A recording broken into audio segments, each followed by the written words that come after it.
এখানে এখানে এই যে রাখলাম, এদিকে তো এই দিলে এইভাবে উঠবে। এখন এই যে এখানে যে কাঁটাটা যেখানে রাখতে হবে জগটা, হ্যাঁ, এখন এটাকে ধরার নিয়ম হচ্ছে এইরকম লাগাইলাম, এইরকম এই হাতে এরকম ধরলাম, এইরকম এটাকে সোজা করে রাখতে হবে।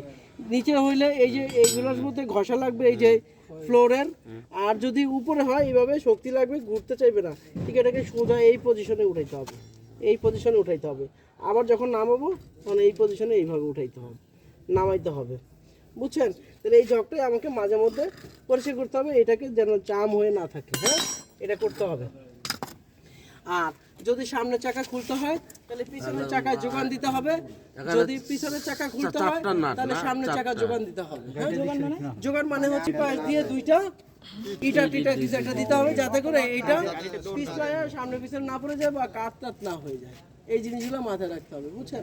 তাহলে আমরা যেগুলো চেঞ্জ করার সময় সামনের চাকা দেবো আর সামনের চাকা। হ্যাঁ, এবার আসেন অল্প কিছু বিষয় নিয়ে আমরা কথা